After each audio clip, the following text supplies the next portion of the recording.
والصالحين وجميع الملائكة المقربين والكروبين والروحانيين، ثم إلى حضرة جميع العلماء الراشدين والقراء المخلصين وجميع أهل المفسرين والمحدثين وجميع المصنفين ومؤلفين، خصوصا إلى مصنفين هذا الكتاب وأبو زكريا النووي، وإلى حضرة جميع الأرواح علماء والمؤمنين المتقدمين والمتأخرين من مشارق العرب إلى مغاربها برها وبحرها، خصوصا إلى حضرة سلطان الأولياء سيدنا الشيخ عبد القادر الجيلاني، وإلى حضرة جميع الأرواح والأولياء الله الكريم في إندونيسيا، خصوصا إلى حضرة جميع الأرواح والأولياء التسعة وأصولهم وفروعهم، قدس الله أسرارهم ونور ضرائحهم ويعلي درجاتهم في الجنة، ويعيد علينا وأولادنا وذرياتنا وجميع تلاميذنا وجميع جماعتنا، خصوصا من اجتمعنا في مسجد خبر، من بركاتهم وأنوارهم وأسرارهم وعلومهم ونفحاتهم، وأمدنا بمددهم وأفاض علينا من بركاتهم في الدين والدنيا والآخرة. ونسألك يا الله، ونسألك يا الله، ونسألك يا الله ببركة سورة الفاتحة وبوسيلتها وبسرها هدية إلى جميع الأرواح آبائنا وأمهاتنا وجداتنا وأجدادنا وجدودنا وجميع الأرواح المؤمنين مؤمنات مسلمين مسلمات أينما كانوا من جميع الجهات والبلاد، خصوصا في هذه القرية، غفر الله ذنوبهم ونور قبورهم وستر عيوبهم وكفر سيئاتهم وضاعف حسناتهم، واجعل قبورهم روضة من رياض الجنان، ولا تجعل قبورهم حفرة من حفر النيران.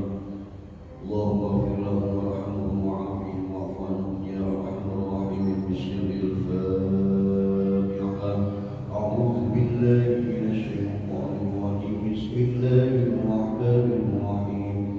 الحمد لله رب العالمين الرحمن الرحيم مالك يوم الدين، إياك نعبد وإياك نستعين، اهدنا الصراط المستقيم، صراط الذين أنعمت عليهم غير المغضوب عليهم ولا الضالين. آمين. رب اغفر لي ولوالدي وللمؤمنين والمؤمنات. آمين. يا فتاح يا عليم افتح لنا باب فضلك العظيم. رب اشرح لي صدري ويسر لي أمري واحلل عقدة من لساني يفقهوا قولي. رب زدني علما نافعا وارزقني فهما طيبا برحمتك يا أرحم الراحمين. بسم الله، الحمد لله، والصلاة والسلام على رسول الله سيدنا ومولانا محمد بن عبد الله، ولا حول ولا قوة إلا بالله. أما بعد، حضرة المكرمين والمحترمين, kepada segenap para tokoh masyarakat, para kesepuhan, wabil khusus segenap jajaran kepengurusan ketakmiran Masjid Quba yang senantiasa dirahmati Allah Subhanahu wa Ta'ala, juga segenap saudara-saudara seiman jamaah Masjid Quba yang dirahmati Allah Subhanahu wa Ta'ala. Alhamdulillah, pada kesempatan di sore hari ini, tepat di Ramadan hari keempat, yang mudah-mudahan seiring berjalannya waktu Allah senantiasa memberikan kekuatan kepada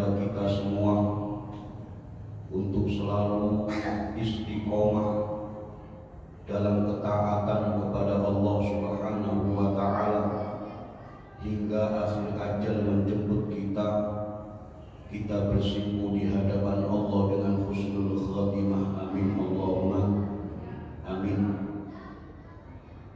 Hadirin wal hadirat jamaah Masjidul Ubah yang dirahmati Allah Subhanahu wa taala. Pada perjumpaan kita sore hari ini kita membahas pada bab yang ketiga kitab Lubabul Hadis karya Syekh Zakaria An-Nawawi. Bab yang ketiga membahas tentang fi fadilati Bismillahirrahmanirrahim,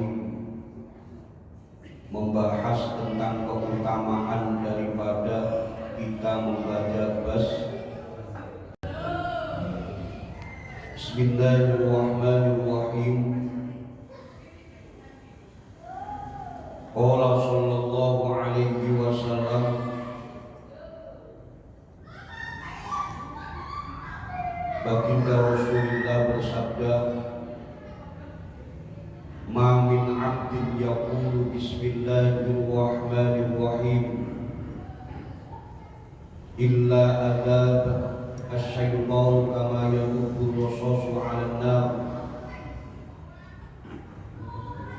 Barang siapa seseorang hamba Allah yang mau membaca basmalah dalam setiap aktivitasnya,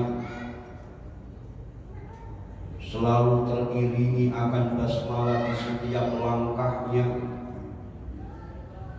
maka basmalah yang dia baca menjadikan melelehnya syaitan.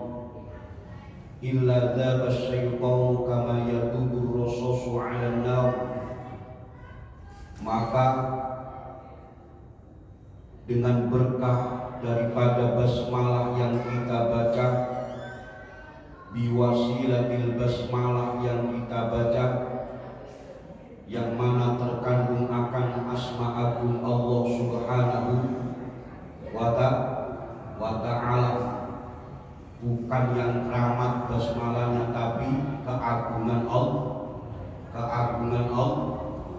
Saged dipun pilah-pilah nggih, jenengan teng Ka'bah haji sing keramat Gusti Allah napa kabahe? Dalem Gusti Allah yang Anda hormati, yang Anda jadikan al-mahallul mustajabah, tempat di mustajabahnya atau diijabahnya akan doa-doa kita itu Ka'bahnya atau Allahnya Allah. Oh nggih, saged dipilah nggih. Ini nanti yang akhirnya kula jenengan kadangkala tumpang tindih di dalam memahami al-musyrik. Musyrik, orang yang menyekutukan Allah, merupakan af'alul qulub, perbuatan hati. Paham hati nggih? Perbuatan hati itu yang berhak untuk menjustifikasi, yang berhak untuk menghakimi adalah wilayah Allah Subhanahu wa ta'ala. Saged dipahami? Jangan serta-merta kita mudah untuk memusyrikkan saudara-saudara kita. Hanya sekedar saudara kita memakai cincin batu mulia, kita pun tidak boten segan-segan untuk menghakimi saudara kita itu orang yang musyrik. Niki lakon musuh. Orang yang berziarah ila qabri awliyaillah, ke tempat makbaro para kekasih Allah, para ahlus sholihin, kita pun menganggap mereka min ahli musyrik. Lah ini bagaimana? Badal al-musyrikin asyirku huwa fil qalbi. Kemusyrikan, penyekutuan kita kepada Allah itu letaknya di dalam hati. Anda tahu hati manusia? Jenengan ngertos hati manusia dalam kok seberani itu panjenengan menghakimi? Ingatkah kita dengan momentum tatkala baginda Rasulullah Shallallahu Alaihi Wasallam marah besar ketika seorang sahabat membunuh di medan perang musuh dari orang-orang kafir yang ketika akan dibunuh dia mengucapkan kalimat syahadat. Ini menjadi manuver baru dulu di kalangan para ahlul kafirin. Tatkala di medan peperangan dia akan mau ditebas oleh pedang para sahabat, mereka sesegera mungkin untuk mengucapkan kalimat syahadat agar tidak terbunuh dihempas oleh pedang para sahabat. Ini menjadi manuver baru. Maka sahabat pun mengalami berspekulasi di dalam berpikir, wah ini manuver, saya akan dibohongi dengan manuver-manuver orang kafir. Biarkan setiap dia berucap syahadat, saya tidak mau menggubris, tetap akan saya bunuh. Maka baginda Rasul pun melihat kejadian itu, maka Rasul pun marah besar,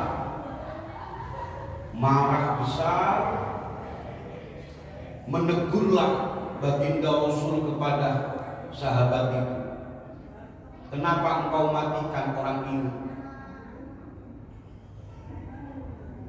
Maka sang sahabat pun memberikan alasan bahwa sang musuh orang kafir ini adalah orang yang bermanuver dengan kalimat syahadat. Apa paparan Rasulullah? Tahukah engkau hati seorang manusia? Niku sing dipun dadekno perkara kali Kanjeng Nabi. Dadi perangi Kanjeng Nabi niku boten kados perangi kula jenengan nek kadung emos. Beliau berperang dengan ar-rahmah, dengan rasa kasih, tidak meninggalkan akan rasa kasih. Jikalau memang mereka orang ahlul kafirin membasahi lisannya dengan syahadat, maka biarkanlah mereka lolos. Jangan engkau hempaskan pedang kepada mereka. Ya. Ini terus masalah hal aspek musyrik ini perlu untuk kita camkan. Jangan sesekali kita mudah untuk menilai saudara-saudara kita yang seiman ini musyrik. Sakit dipahami ini. Lebih-lebih jenengan jikalau benjing Idul Fitri wa Idul Adha yang marak kita warnai dengan bergemahnya takbir wa tahmid wa tahlil wa tamjid. Kita betul. Wala na'budu illa iya mukhlishina lahuddin walau karihal kafirun. Sudah cukup, jangan ditambahi walau karihal munafiqun, jangan ditambahi. Yang biasanya membaca takbir tugas mohon untuk diperhatikan ketika bertakbir, jangan sesekali menambah walau karihal munafikun. Karena munafik itu, orang munafik itu masih saudara kita, masih seiman. Karena kemunafikan juga af'alul qulub. Af'alul qulub itu apa? Perbuatan hati yang mana kita sesama manusia tidak pantas untuk ikut andil dalam menjustifikasi. Saya dipahami ya? Maka al-munafiqun adalah masih berstatus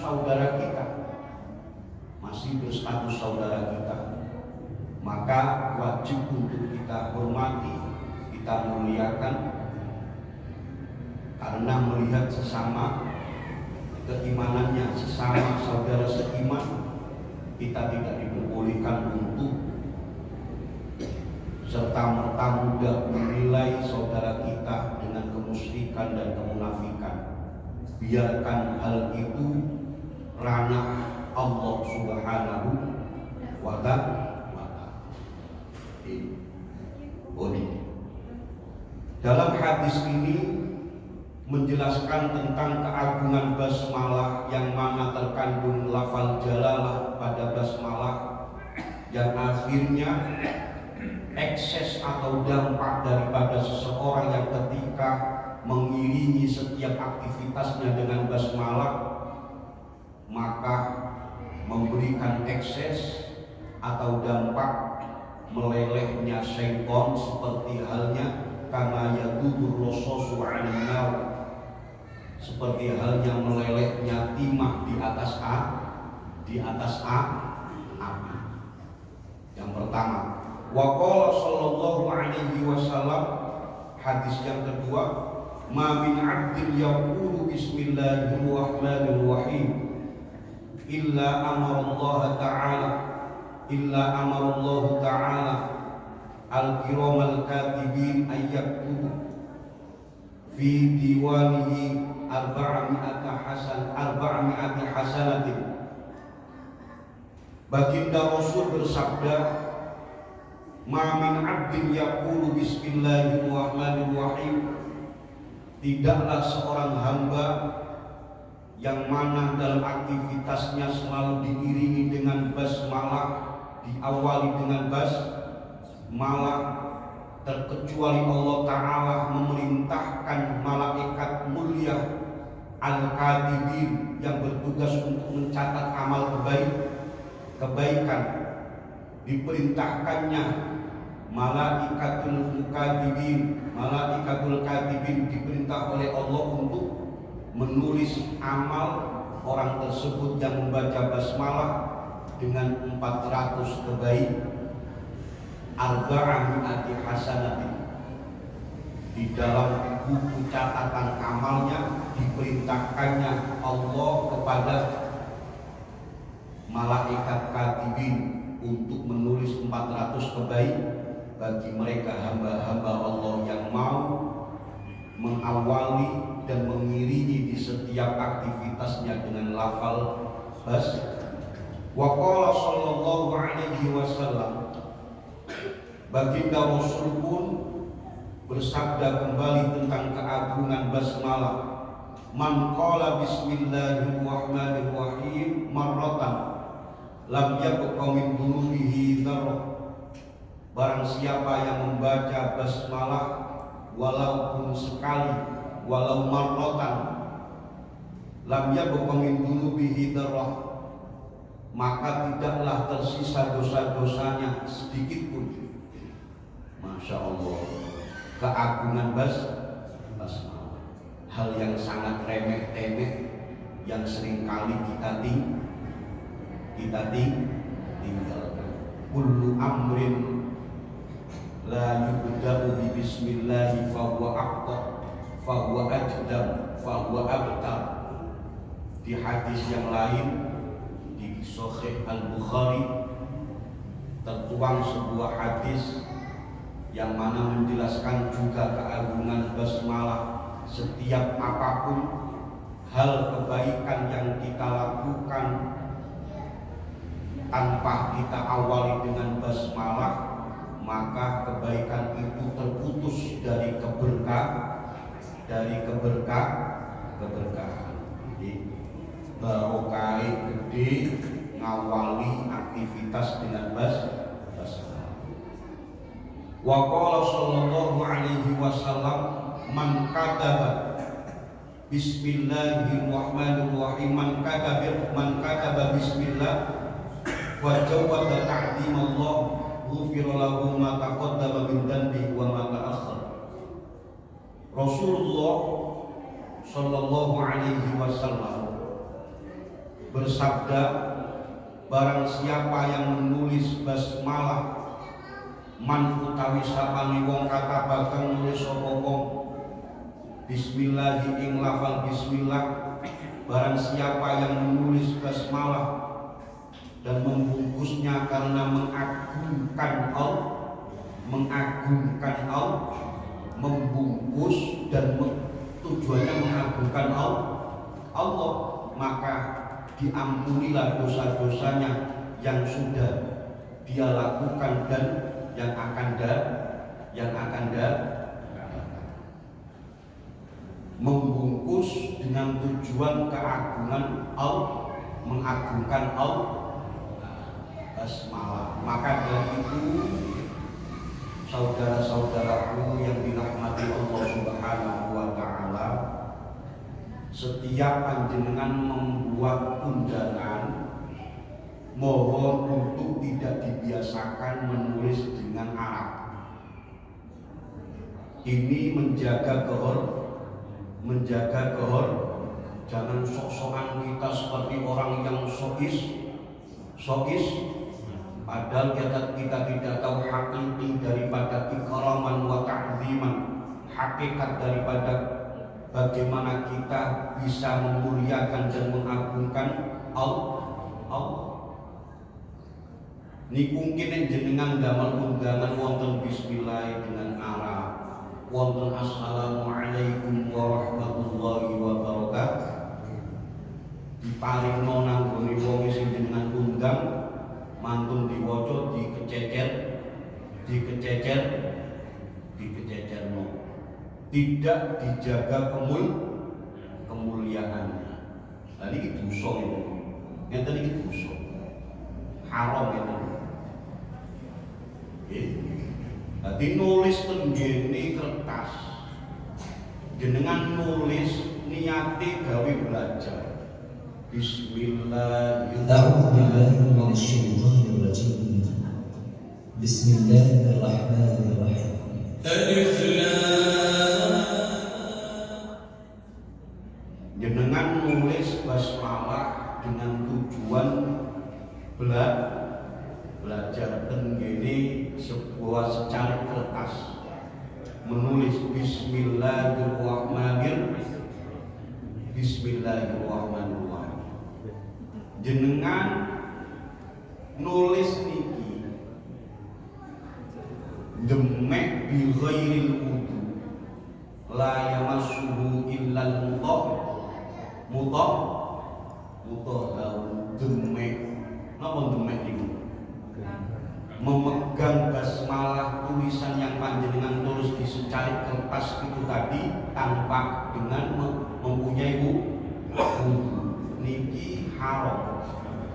Paham ya? Haram. Maka perlu untuk kula kali panjenengan ketahui, wong nulis niku tujuannya macam-macam. Orang menulis itu tujuannya bermacam-macam. Ada lidurus di dalam fikih, istilah lidurus untuk ada lizina untuk perhiasan.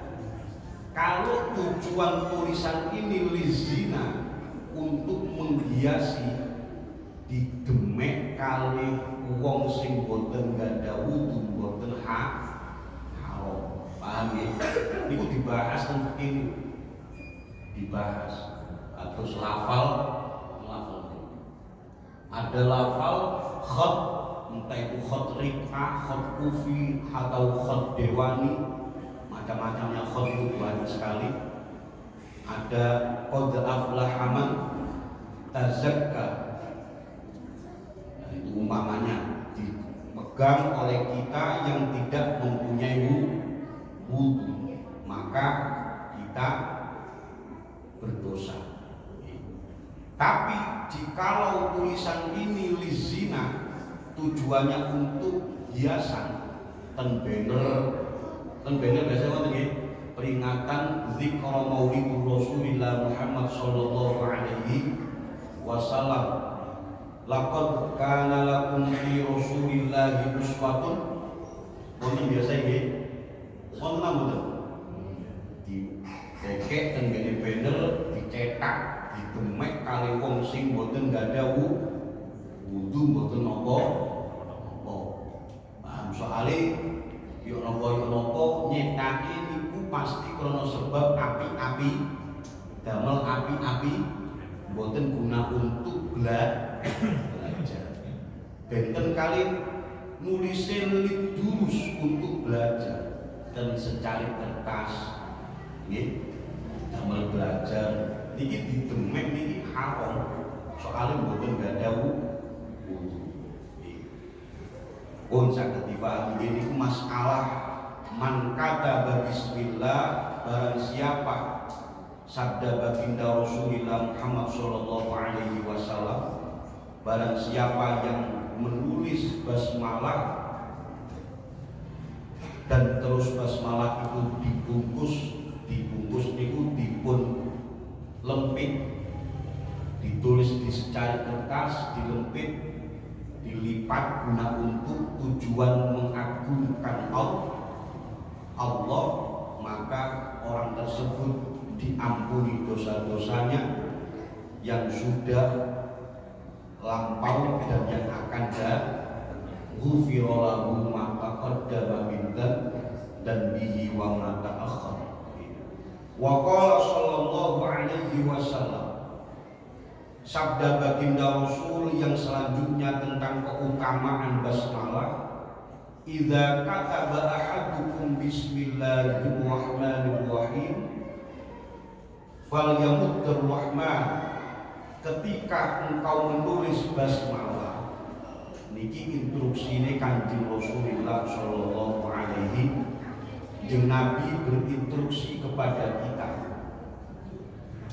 Nek kula jenengan nulis basmalah niku jenengan gawakno rahmani ar-rahmanir-rahim ar-rahmanir-rahim amin ar-rahmanir mimnya mim ar-rahmanir rahim, baca panjang. Seringkali kula jenengan itu menyepelekan bacaan panjang, seperti halnya lafal jalalah. Contoh lafal jalalah gitu. Apa lafal jalalah? Allah, Allahu Akbar. Lam jalalahnya wajib dibaca mboten oleh diwaca Allahu Akbar, mboten oleh. Itu hukum qat'i. Jumhurul qurra, konsensus daripada kesepakatan ulama ahlul qurra, ahlul Quran itu sepakat lam jalalah wajib dibaca panjang. Maka dari itu nek jenengan kali kula membaca pendek paham ya? Lam jalalah Allahu Akbar, paham ya? Lam jalalahnya dibaca biasanya untuk tahlilan mboten nuli, mboten wonten. Sing tahlilan biasanya hati-hati ketika waktu membaca subhanallahi wa bihamdi, meskipun tak tahlilan dibuat zikir subhanallahi wa bihamdihi subhanallahil azim, dibaca panjang. Seringkali yang membaca ini mudah untuk menghilangkan mat, Subhanallahi wa bihamdihi, subhanallahil azim, subhanallahi wa bihamdihi. Matnya dihilangkan. Paham ya? Ini berdosa. Itu yang perlu untuk kita pahami tentang hukum-hukum at-tajwid wal qiraah. Disiplin ilmu yang berhubungan tentang al-qiraah, al-qawaidul qurra, kriteria, masalah-masalah, aturan-aturan dalam membaca Al-Qur'an, berhubungan dengan masalah sabda baginda Rasulullah Shallallahu Alaihi Wasallam tentang ketika kita menulis basmalah maka kita panjangkan Rahman mimnya, Ar-Rahmanir Rahim, kita panjangkan.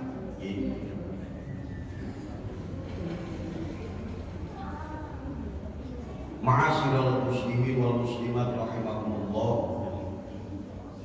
Hadis beberapa yang menjelaskan tentang keagungan basmalah, yang mana pada selanjutnya dari Rasulullah Shallallahu Alaihi Wasallam, man qala bismillahirrahmanirrahim kutiba ismuhu minal abrar wa buri'a minal kufri wan nifaq. Rasulullah bersabda, barang siapa yang mengucapkan basmalah maka namanya dicatat sebagai orang baik, kutiba asma, maka ditulislah, kutiba ditulislah orang tersebut namanya tergolong orang yang baik, minal abrar, tergolong orang yang baik, wa quri'a minal kufri wan nifaq, dan diampunilah dia, dibebaskanlah dia dari sifat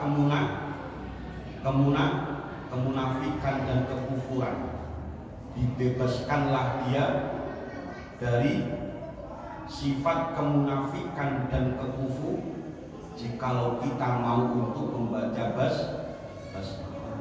Ini keutamaan daripada kita membaca basmalah. Wa qala sallallahu alaihi wasallam, man qala bismillahirrahmanirrahim ghufira lahu ma taqaddama min dhanbi. Sama redaksinya, yang mana berisikan bahwasanya Rasulullah bersabda, barang siapa yang mengucapkan basmalah maka diampuni dosa-dosa yang sudah lewat. Setiap ada hadis yang berbunyi ghufira lahu ma taqaddama min dzan, seperti puasa, man shoma Ramadan imanan wa ihtisaban ghufira lahu ma taqaddama min dzan. Barang siapa yang berpuasa Ramadan hanya berharap akan rahmat Allah, maka dia akan diampuni dosa-dosanya yang telah lewat. Yang dimaksud diampuni dosa-dosanya ini dosa kecil, bukan dosa besar. Kalau dosa besar wajib taubatan nasuha, wajib taubatan nasuha. Alhamdulillah. Derek ini.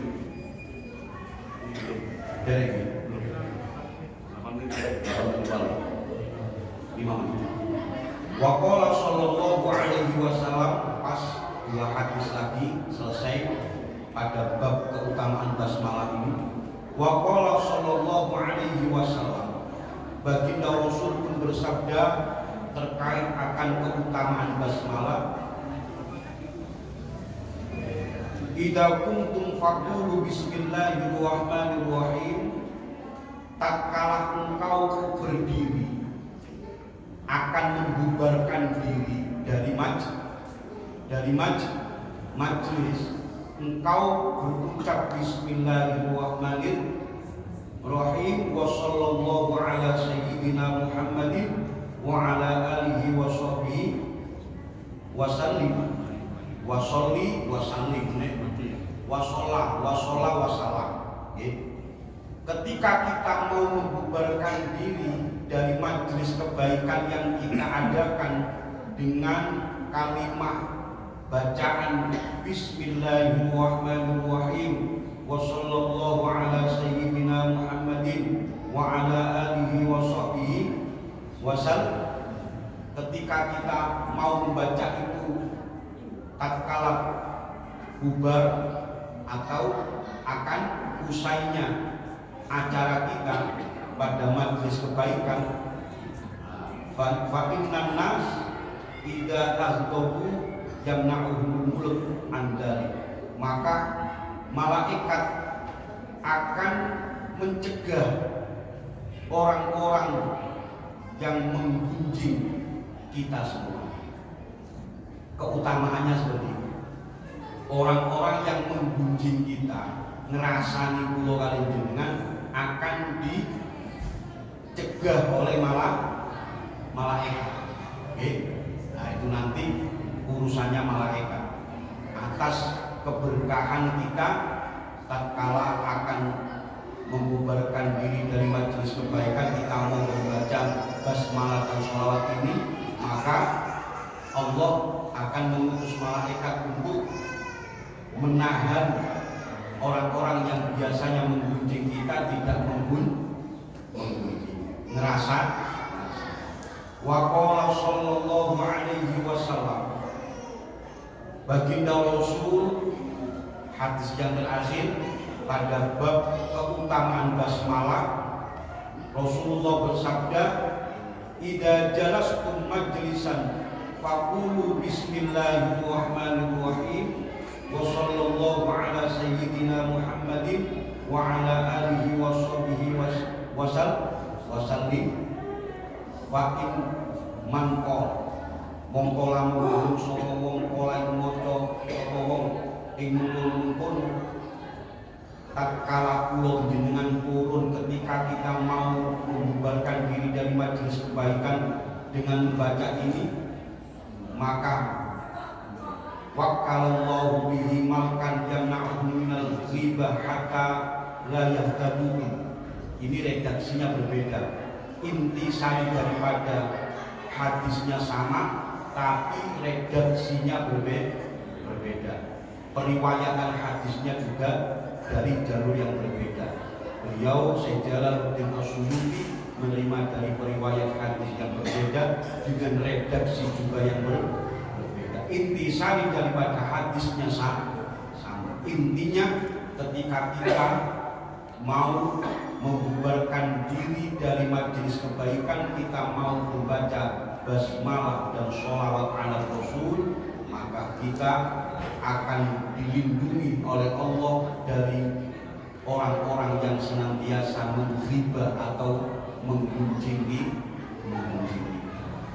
Alhamdulillahirabbil alamin.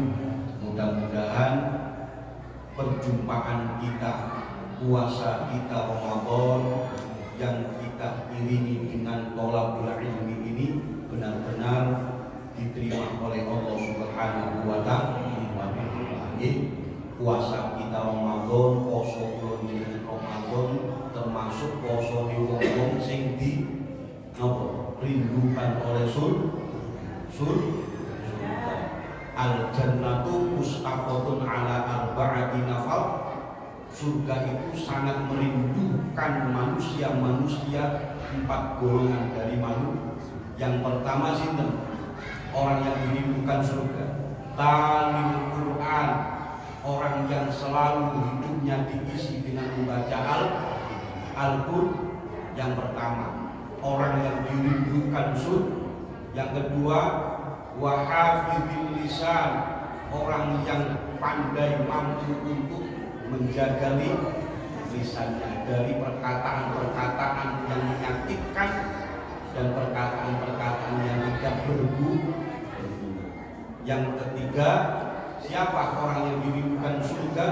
Yakni wa'idji'an, orang yang dermawan, yang mau mengajak saudaranya yang dereng mangan dijak wong ngejak mangan turun ngejak koncone sing luwe dijak wakit amil ji'an memberi makanan kepada saudaranya yang telah kelaparan. Ini orang yang sangat dirindukan surga. Ya. Nah, yang terakhir was-shaimuna fi syahri Ramadan, yakni orang-orang yang berpuasa di bulan Ramadan. Inilah 4 golongan manusia hamba Allah yang dirindukan oleh surga. Ya, amin Allahumma amin. Al-Fatihah.